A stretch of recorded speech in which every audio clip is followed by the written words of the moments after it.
Hello friends, नमस्कार।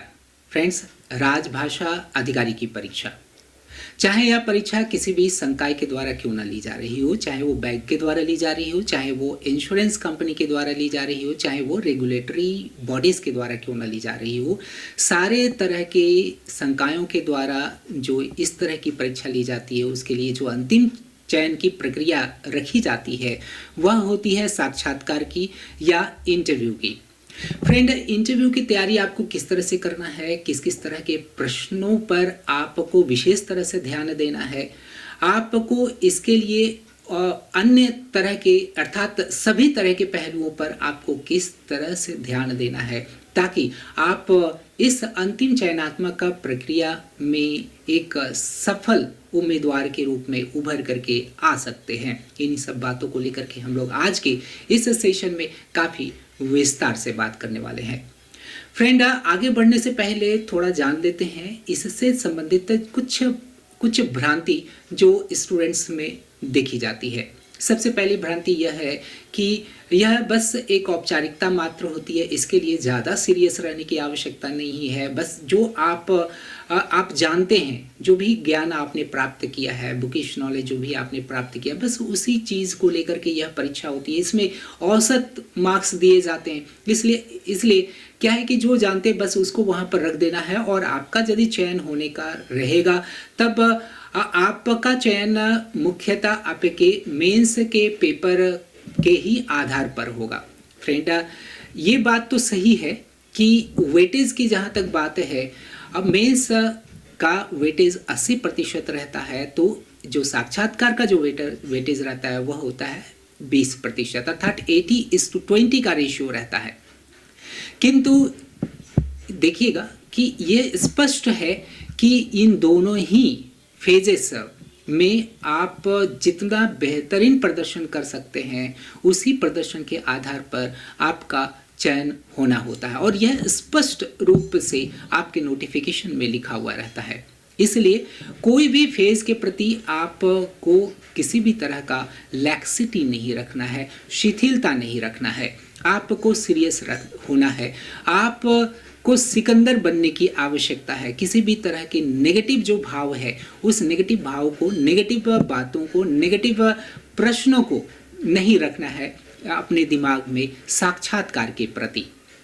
Okay, तो friends, अब चलते हैं हम लोग साक्षात्कार से संबंधित कुछ विशेष तरह की बातों को जान लेते हैं, समझ लेते हैं। काफ़ी महत्वपूर्ण बातें मैं करूंगा इस एग्ज़ाम से, इस फेज से संबंधित। प्लीज़ सारी बातों का आपको अनुसरण करना है। सबसे पहले हम लोग जान लेते हैं कि साक्षात्कार होता क्या है। फ्रेंड्स, साक्षात्कार जो होता है वह एक औपचारिक प्रक्रिया होती है जिसके तहत कई तरह के पहलुओं पर प्रश्न पूछे जाते हैं। जैसे कि आपके व्यक्तित्व से संबंधित प्रश्न रहेंगे, आपने जो भी शैक्षणिक योग्यता प्राप्त किया है तो आपकी शैक्षणिक पृष्ठभूमि से संबंधित प्रश्न पूछे जा सकते हैं, आपके परिवार से संबंधित प्रश्न पूछे जा सकते हैं, समसामयिक घटनाओं से संबंधित प्रश्न पूछे जा सकते हैं। इसके आधार पर हम लोग प्रश्न पूछे जा सकने वाले संभावित जो चीज़ें हैं, जो श्रेणियां हैं, वो उसको लेकर के हम लोग कह सकते हैं कि 4 श्रेणियों पर आपको विशेष तरह से ध्यान देने की आवश्यकता है। सबसे पहले तो आपको खुद से संबंधित प्रश्नों की श्रेणी पर आपको कार्य कर लेना है और ये जो पर्सनल जो कैटेगरी है, इस पर्सनल कैटेगरी में किस तरह के प्रश्न पूछे जा सकते हैं, किस तरह के प्रश्न रह सकते हैं। जैसे कि सबसे महत्वपूर्ण जो प्रश्न है, जो ओपनिंग प्रश्न कहलाता है, वह होता है इंट्रोड्यूस योरसेल्फ। यह हिंदी में हो सकता है या अंग्रेजी में हो सकता है ना। तो ये खुद का परिचय दीजिए, खुद का परिचय आप संक्षेप में दीजिए। यह प्रश्न आपका ओपनिंग प्रश्न है। इसी प्रश्न के आधार पर आप का जो इंटरव्यू है उसकी दिशा और दशा सुनिश्चित की जाती है इंटरव्यू के द्वारा, है ना, कि कितने आप मार्क्स लाने वाले हैं, कितने देर तक आपका इंटरव्यू चलेगा। इसलिए इंट्रोडक्शन जो होती है, पहला जो प्रश्न है, ओपनिंग जो प्रश्न है, जनरली इस प्रश्न से ही स्टार्ट किया जाता है। इसको बहुत ही अच्छी तरह से तैयार करने की आवश्यकता है। बाय द वे, यह प्रश्न तो अति आवश्यक है, पर तो आपको पूरी तरह से खुद को तैयार करना ही होगा। दूसरा जो प्रश्न आपका हो सकता है हॉबी से संबंधित, आपकी हॉबी क्या है? आपकी जो हॉबी होनी चाहिए वह ऐसी होनी चाहिए जो जिसको लेकर के आपके पास अच्छा ज्ञान हो। मान लिया जाए कि स्विमिंग से संबंधित आपकी हॉबी है, कि पूछा जाए कि आपकी हॉबी क्या है, तब आप यदि कहते हैं कि मेरी हॉबी स्विमिंग है, तैरना है, तो इससे संबंधित आपके प्रश्न जो भी बनते हैं, जैसे कि बताइए क्या स्विमिंग के कितने प्रकार होते हैं, कुछ का प्रकार नाम बताइए, है ना, फ्री स्टाइल हो गया, और भी क्या बहुत, बटरफ्लाई हो गया, इस तरह के जो भी स्विमिंग के प्रकार होते हैं उसके बारे में आपको जानकारी हासिल करने होंगे, ठीक है। और कुछ खिलाड़ियों के नाम आपको रख लेने पड़ेंगे। मेरा कहने का अर्थ यही हुआ कि जब आप अपनी हॉबी के बारे में आप बता रहे हैं, तब आपको अपने हॉबी के बारे में हर तरह के पहलुओं के प्रति आपको पूरी तरह से आश्वस्त रहना है, ठीक है। अन्य प्रश्न जो पर्सनल कैटेगरी से बिलोंग कर सकते हैं वे हो सकते हैं कि आप किस तरह से कहते हैं कि आप इस परीक्षा के लिए योग्य हैं। आपके पास ऐसी कौन सी खास चीज़ है या गुण है जिसके आधार पर आपका चयन हो सकता है। इसमें आप इस क्षेत्र में आ रहे हैं, आप हमसे जुड़ना चाहते हैं, तब बताइए कि हमसे जुड़ने के लिए आपके पास कौन सी योग्यता, किस तरह की अर्हता आप रखते हैं। आपके पास जो भी एकेडमिक क्वालिफिकेशन है उसको छोड़ करके आपके पास अन्य कौन कौन से गुण है जिसके आधार पर हम लोग आपको चयन कर सकते हैं।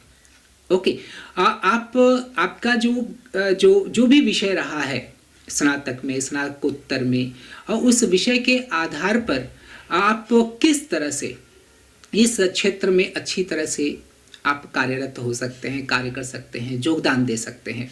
ऐसे कई तरह के प्रश्न आपके रह सकते हैं। आपकी नेतृत्व क्षमता पर आधारित प्रश्न रह सकते हैं कि आपके पास क्या नेतृत्व की क्षमता है। यदि नेतृत्व की क्षमता है तब आप उदाहरण दीजिए, सिर्फ हाँ बोल देने से तो नहीं चलेगा, है ना। तो ऐसी स्थिति में आपको उदाहरण देने पड़ेंगे, ऐसे कुछ आपको ऐसे कुछ घटना बताना होगा जिसमें कि यह स्पष्ट हो कि आपके पास सचमुच नेतृत्व की क्षमता है। आप चूंकि अधिकारी बनने वाले हैं, आपके अंदर कई सारे कर्मचारी रहेंगे, आप अगले को किस तरह से कार्य के लिए प्रेरित करेंगे, है ना। आप हिंदी अधिकारी बनने वाले, हिंदी राजभाषा अधिकारी बनने वाले, तो ऐसी स्थिति में हिंदी को आप किस तरह से उसको बढ़ावा दीजिएगा, है ना। तो इस तरह के आपके पास जो भी प्रश्न पूछे जा सकते हैं उस पर आपको पूरी तरह से तैयार रहना है। इसको आप क्या करिएगा कि लिखित रूप से इस तरह के प्रश्नों का आपको नोट्स बना लेना है, लिखित रूप से बनाइएगा। कि ओरली बनाइएगा तो वो हो सकता है कि बार बार उसमें चेंजेस करने की आवश्यकता पड़ जाए, लेकिन एक बार लिखित रूप से अच्छी तरह से नोट्स बना लेते हैं तो वो दिमाग पर वो छप जाता है, और इस तरह से आप वहाँ पर सहज रूप से, सरलता से आप वहाँ पर जवाब दे सकते हैं। अगर फ्रेंड यदि समय आप अगर आप साक्षात्कार के लिए है और आपसे प्रश्न पूछे जा रहे हैं और प्रश्न का जो सिलसिला है वह 5 मिनट से ज़्यादा चला, 10 मिनट चल रहा है, 15 मिनट से सिलसिला वो चल रहा है, 20 मिनट, 25 मिनट, जितना ज़्यादा आपसे प्रश्न पूछे जाते हैं, जितना ज़्यादा आपसे अगला इंटरेस्ट दिखा रहा है, आपके व्यक्तित्व के प्रति इंटरेस्ट अगला दिखा रहे हैं, समझना है कि आप सही रास्ते पे चल रहे हैं। आप एक चयनात्मक प्रक्रिया में आप आगे बढ़ रहे हैं, वो भी सकारात्मक रूप से आप आगे बढ़ रहे हैं, ठीक है। तो इस तरह के जो प्रश्न है वे आपके व्यक्तिगत श्रेणी के प्रश्न कहलाते हैं।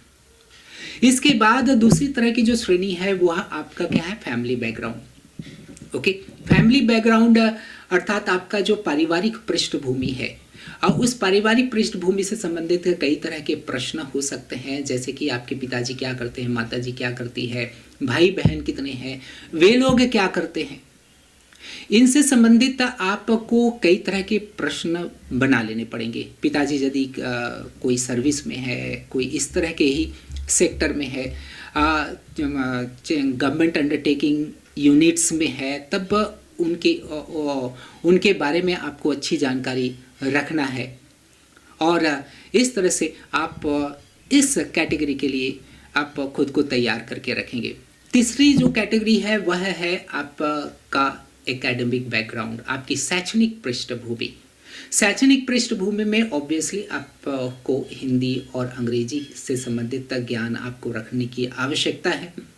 शैक्षणिक में यदि आप अंग्रेजी साहित्य के छात्र रहे हैं, तब ऐसी स्थिति में आपको अंग्रेजी से संबंधित कुछ जनरल क्वेश्चन, सामान्य तरह के प्रश्न पर आपको खुद को तैयार कर लेने की आवश्यकता है। जैसे कुछ विशेष तरह के जो आपके जो पोएट्स है, चाहे राइटर्स है, उनके बारे में आपको अच्छी पकड़ रखने की आवश्यकता है। कोई तो एक विशेष राइटर को पकड़ना होगा, चाहे वो शेक्सपियर को पकड़िए, चाहे वो वर्ड्सवर्थ को पकड़िए या अन्य किन्हीं को पकड़िए, और वहाँ पर ऐसे प्रश्न पूछे जा सकते हैं कि आपका फेवरेट कवि कौन है ना, आपका फेवरेट नॉवलिस्ट कौन है, आपका फेवरेट फिक्शन राइटर कौन है, इस तरह के। तो आपको क्या करना है कि कोई एक राइटर को चुनना है। मान लीजिए शेक्सपियर को चुनते हैं तो शेक्सपियर से संबंधित सारे तरह के प्लेस के बारे में थोड़ा थोड़ा नॉलेज आपको रख लेना है, और कुछ कोटेशंस को भी आपको याद रख लेने की आवश्यकता है ना। To be not to be, ये किस तरह का कथन है, कब कहा गया, ओके, ये कौन कह रहा है, इस तरह की जो कोटेशंस है, इस पर ज़्यादा नहीं, 3-4 कम से कम तो कर ही सकते हैं। और जिसका जवाब आपको नहीं आता है तब आप तुरंत मत बोल दीजिएगा सॉरी, आपको थोड़ा सा समय देना है सोचने के लिए, आपको एफर्ट्स थोड़ा सा लगाना है, ताकि जो इंटरव्यूअर्स हैं उनको लगे कि आप प्रयास कर रहे हैं। आपको ऐसा लग रहा है कि आप आश्वस्त, आप पूरी तरह से श्योर नहीं है जो भी आप उत्तर देंगे, तब आपको पहले ही यह कह देना होगा कि सर मैं पूरी तरह से तो कॉन्फिडेंट नहीं हूँ, मैं पूरी तरह से तो आश्वस्त नहीं हूँ इस प्रश्न के प्रति, किंतु मैं प्रयास कर सकता हूँ, शायद यह इससे संबंधित है। ऐसा कह करके आप पैनल को भ्रमित नहीं कर पाएंगे, है ना। तो आप ईमानदारीता जरूर दिखाइएगा उसमें, क्योंकि ईमानदारीता नहीं दिखाएंगे, उन लोग इतने अनुभवी होते हैं कि आपका झूठ वहाँ पर प्रतिलक्षित हो जाएगा, बहुत ही आसानी से वे पकड़ पाएंगे, और आपको पता भी नहीं चलेगा कि आपका जो साक्षात्कार है वह दिशा से कब भटक गया, है ना। वहाँ पर आपको यह किसी भी बात का रियलाइज होने नहीं देंगे कि आप सही रास्ते पे जा रहे हैं या गलत रास्ते पे जा रहे हैं। क्योंकि इस कारण से काफ़ी ईमानदारी पूर्वक आपको खुद को पेश करना है, ठीक है। इसकी अगर हिंदी साहित्य के आप छात्र रहे तो हिंदी साहित्य से संबंधित आपको विशेष तरह के प्रश्नों पर कार्य कर लेने की आवश्यकता है, जैसे छायावादी कवि के बारे में, या आपकी जो प्रिय कवि हो गया या उपन्यास हो गया, है ना। और थोड़ा आपको ठीक अंग्रेजी साहित्य के जैसा आपको क्या करना है कि हिंदी साहित्य से संबंधित कुछ विशेष तरह के कोटेशंस को लेकर के आपको तैयार खुद को करना है।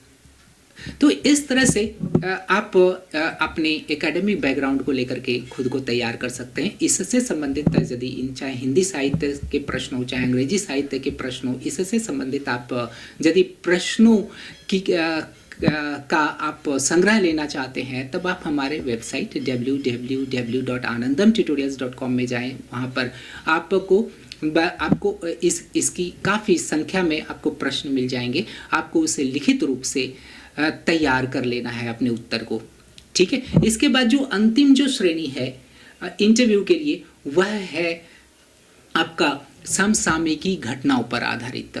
फ्रेंड, चूँकि आप लोग राजभाषा अधिकारी बनने जा रहे हैं, और राजभाषा अधिकारी बनने के लिए आपका एक पेपर भी रहा है।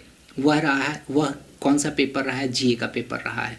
और जीए के पेपर रहने के कारण से आपको समसामयिकी घटनाओं पर तैयारी करने में ज़्यादा समय, ज़्यादा टेंशन नहीं होगा। किंतु ज़रूर यह ध्यान रखिए कि आपका जब भी एग्ज़ाम हो, आज से ही आप किसी न्यूज़पेपर हॉकर से आप एक न्यूज़पेपर को आप परचेज़ करना, उसको सब्सक्राइब ज़रूर कर लें, अपने घर में ज़रूर रखें और समसामयिकी घटनाओं के प्रति खुद को वाकिफ़ रखें, खुद को तैयार रखें, क्योंकि इससे संबंधित प्रश्न पूछे ही जाते हैं कि अभी चल क्या रहा है, किस तरह की घटनाएं चल रही हैं, चाहे वो राजनीति हो, चाहे आर्थिक हो, चाहे वो सामाजिक हो, किस तरह की घटनाएं चल रही है। आप न्यूज़पेपर पढ़ते हैं तो कौन सा न्यूज़पेपर पढ़ते हैं, क्या आपने पढ़ा है ना, 4 दिन पहले से जो न्यूज़ चल रहा है, कौन से विशेष चीज़ों पर न्यूज़ चल रहा है। आप बजट के बारे में ज़रूर आप पढ़ लीजिएगा। अभी